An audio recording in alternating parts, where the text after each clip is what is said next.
नमो बुद्धाय. आज आपण पाहणार आहोत धम्म जेव्हा प्रज्ञेची आवश्यकता शिकवितो तेव्हा तो सद्धम्मरूप पावतो. ब्राह्मण विद्या ही विद्या म्हणून महत्वाची मानीत.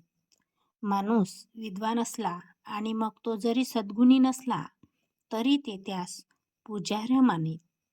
ते म्हणत की राजाला स्वदेशी पूज्य मानतात, परंतु विद्या ही सर्वत्र पूजनीय समजली जाते. त्यांना सुचवायचे असे की विद्वान हा राजापेक्षा थोर आहे. भगवान बुद्धाने विद्या आणि प्रज्ञा यात भेद केला आहे. तो भेद म्हणजे ज्ञान आणि शहाणपणा यांच्यामधील भेद आहे.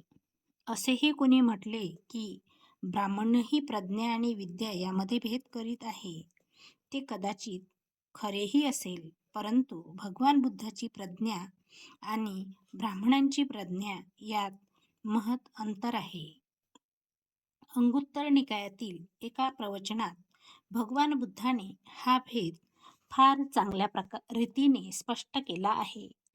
एका प्रसंगी तथागत राजगृहाच्या वेळुवनात रामाच्या कलंदक निवासात उतरला होता.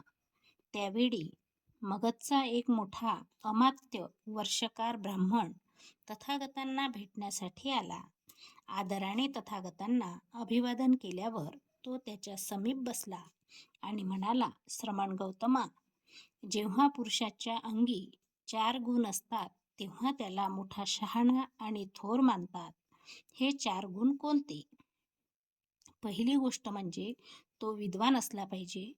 म्हणजे कोणतेही वचन उच्चारता क्षणीच त्या वचनाचा तत्काळ अर्थ समजून त्याला तो सांगता आला पाहिजे. त्याशिवाय त्याची स्मरणशक्ती चांगली असली पाहिजे. पूर्वी घडलेल्या किंवा बोललेल्या गोष्टीचे स्मरण असले पाहिजे आणि करता आले पाहिजे. गृहस्थी माणसाच्या सर्व कर्तव्यात तो कुशल आणि तत्पर असला पाहिजे. कोणती कारणे योग्य आणि कोणती कारणे उचित हे ठरविण्यात तो तरबेज असला पाहिजे. श्रमण गौतमा, माणसाच्या ठिकाणी हे गुण असले की आम्ही त्याला श्रेष्ठ पुरुष समजतो. जर हे गुण गौतमांना प्रशंसनीय वाटत असतील तर याच गुणांच्या आधारे त्यांनी माझी प्रशंसा करावी. उलट पक्षी त्यांच्या मते मी जर दोषास्पद असेन तर ह्याच गुणांच्या आधारे त्यांनी मला दोष द्यावा. ब्राह्मणा, या गुणांच्या आधारे मी तुझी स्तुतीही करू शकत नाही किंवा तुला दोषही देऊ शकत नाही. तू सांगितलेस त्यापेक्षा अगदी वेगळे असे 4 गुण पुरुषांच्या अंगी असले तरच मी त्याला प्रज्ञावान मानतो. हे 4 गुण म्हणजे प्रथम असा गुणसंपन्न मनुष्य बहुजन हितरत आणि बहुजन सुखरत असला पाहिजे. स्वभावता रम्य आणि स्वभावताच लाभदायक आहे. अशा आर्यमार्गाचे त्याने पुष्कळशा माणसांना अनुयायी बनविलेले असले पाहिजे. ज्या विचारांशी समरस होण्याचे तो ठरवितो त्या विचारांशी त्याला समरस होता आले पाहिजे आणि ज्या विचारांना मनात स्थान द्यायचे नाही असे ठरवितो त्या विचारांपासून त्याला दूर राहता आले पाहिजे. जे संकल्प तो मनात उत्पन्न व्हावे असे म्हणतो ते त्याला मनात उत्पन्न करता आले पाहिजेत किंवा जे संकल्प मनातून काढण्याचे तो इच्छितो ते मनात उत्पन्न होणार नाहीत अशी खबरदारी त्याला घेता आली पाहिजे. म्हणजे विचाराबाबतीत तो स्वतः मनाचा पूर्णाधिकारी असला पाहिजे. त्याप्रमाणेच लोकोत्तर विचारांशी निगडीत अशी जी 4 ध्याने ज्यात रममाण होणे ह्या जीवनातही सुखकर आहे ती त्याला स्वेच्छेने सहजपणे विनासायास साधता आली पाहिजेत. तो जीवनाच्या संपूर्ण ज्ञानाने बंधनकारक अशा आसवांचा नाश करतो. अशा रीतीने चित्त विमुक्त करण्याचे ज्ञान प्राप्त करतो. प्रज्ञेमुळे लाभलेल्या ह्या विमुक्तीचा तो इहजन्मी उपभोग घेतो. म्हणून हे ब्राह्मणा, नाही तू सांगितलेल्या गुणदोषाच्या आधारे मी तुझी स्तुती करू शकत नाही अथवा तुला दोष देऊ शकत नाही, परंतु मी सांगितलेले 4 गुण ज्यांच्या ठिकाणी असतात त्याला मात्र मी प्रज्ञावान आणि थोर मनुष्य समजतो.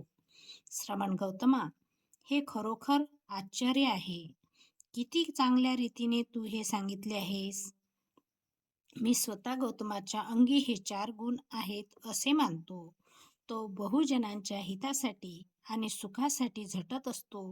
तो त्यांना स्वभावतः सुंदर आहे आणि हितकारक आहे हे दाखविणाऱ्या आर्यमार्गात आणून सोडतो. खरोखर गौतम हा ज्या विचारावर आपले चित्त एकाग्र करावे असे ठरवितो, त्यावर तो आपले चित्त एकाग्र करू शकतो. तो आपल्या विचारांचा स्वामी आहे. खरोखर गौतम हा इच्छेनुसार 4 ध्याने करू शकतो. खरोखर तो आसवनाशाने आपले अंतःकरण विमुक्त करतो. ही विमुक्ती तो प्रज्ञेने साधतो आणि त्या स्थितीत तो सदैव राहतो. या ठिकाणी भगवान बुद्धाची प्रज्ञा आणि ब्राह्मणांची प्रज्ञा यामधील भेद अगदी स्पष्ट शब्दात केला आहे. या ठिकाणी भगवान बुद्ध प्रज्ञेला अधिक महत्त्वाची का मानतो हे त्यांनी स्पष्ट केलेले आहे. अशा प्रकारे आज आपण धम्म जेव्हा प्रज्ञेची आवश्यकता शिकवितो, तेव्हा तो सद्धम्मरूप पावतो हे बघितलेलं आहे. पुढच्या भागात आपल्याला धम्माला सद्धम्मरूप प्राप्त व्हायला त्याने मैत्रीला उत्तेजन दिले पाहिजे हे बघायचं आहे. तोपर्यंत नमो बुद्धाय. जय भीम.